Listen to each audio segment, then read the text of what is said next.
Seperti kita ketahui bersama bahwa komunikasi yang lancar dan baik selama masa pembimbingan skripsi adalah kunci keberhasilan untuk kesuksesan riset skripsi Anda dan juga kelulusan di dalam sidang skripsi.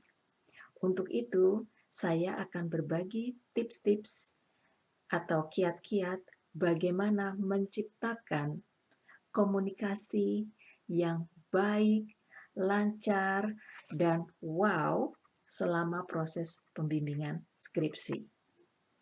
Sebagai langkah awal yang harus kalian terapkan dalam proses pembimbingan skripsi tersebut adalah fleksibilitas.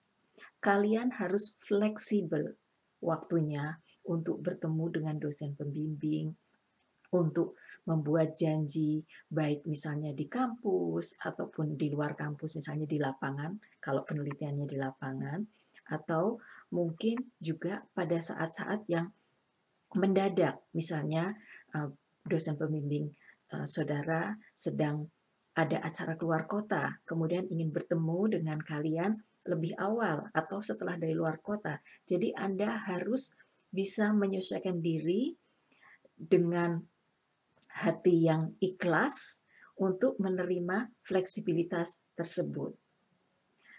Dan juga yang kedua adalah kalian harus memutuskan bersama dosen pembimbing alat komunikasi apa atau platform apa untuk bisa berkomunikasi dengan lancar dan baik dan bisa dalam waktu 24 jam itu bisa ada respon, ya.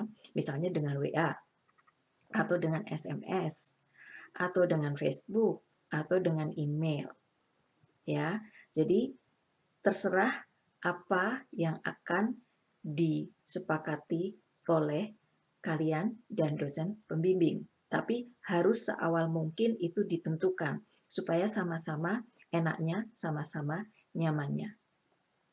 Yang ketiga, kalian pada awalnya harus rajin sekali ke kampus untuk cari tahu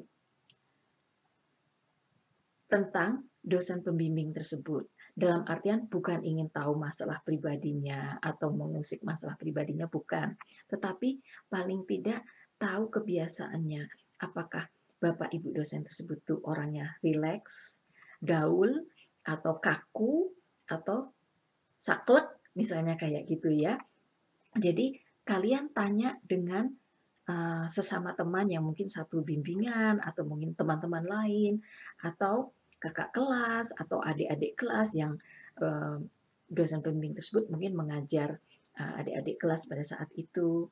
Nah, dengan kalian mengetahui gaya atau style dosen pembimbing, jadi kalian lebih enak untuk berkomunikasi. Jadi kalau orangnya saklek, misalnya harus serius, ya kalian serius banget. Tapi kalau dosennya itu agak gaul, kalian kan bisa agak ya bisa berbahasa basi untuk melancarkan komunikasi. Jadi yang perlu diingat di sini adalah kuncinya komunikasi dengan dosen pembimbing itu tidak selalu bersifat yang saintifik. Jadi seperti ada seninya juga, yaitu seni komunikasi gitu. Karena seperti kita ketahui bersama, dalam kita berkomunikasi itu melibatkan perasaan. Jadi kalau kita melibatkan perasaan dan saintifik, ya kita harus mencoba menyesuaikannya gitu. Pada saat kita diskusi ilmiah tentang riset tersebut atau skripsi tersebut, kita akan berbicara secara saintifik. Tetapi kalau pas lagi salam, misalnya mengucapkan salam atau menanyakan kabar, tentunya itu tidak saintifik dan itu lebih bersifat personal. Oke. Kemudian langkah selanjutnya setelah sudah memutuskan pakai apa WA atau teks, begitu kalian harus berencana dengan dosen pembimbing untuk memutuskan pertemuannya itu seberapa sering. Misalnya 1 minggu sekali, 10 hari sekali, atau 2 minggu 3 kali misalnya ya, dan ditentukan harinya, tanggalnya, itu dibuat planning. Jadi, mudah-mudahan dosennya tidak berkeberatan untuk seperti itu, karena itu akan melancarkan proses penulisan skripsi juga.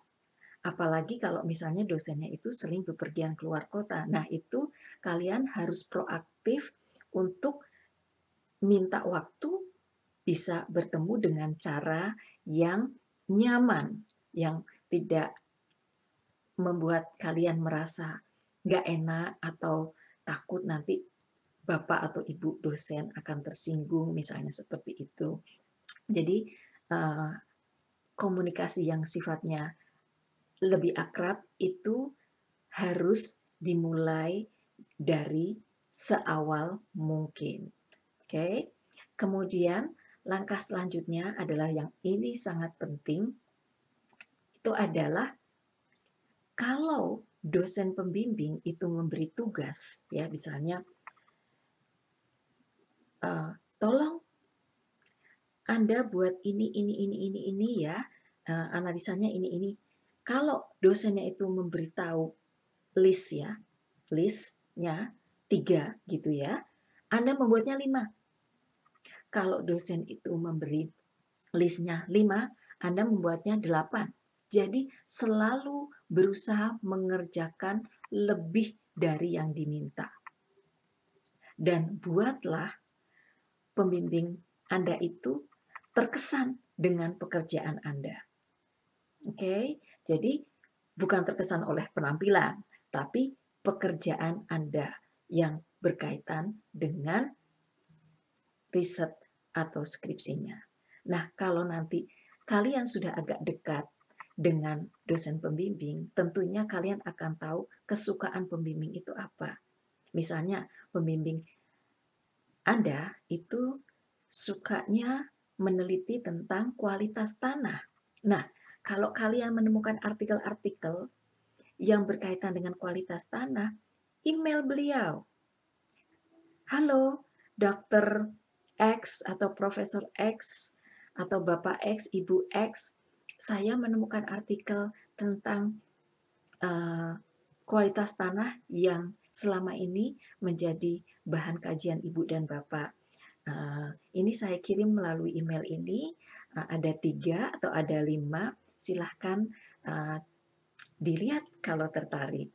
Begitu. Jadi kalian selalu berusaha mengupdate hal-hal yang berkaitan dengan riset yang menjadi kesukaan dosen pembimbing dan juga bagian dari riset kalian sendiri.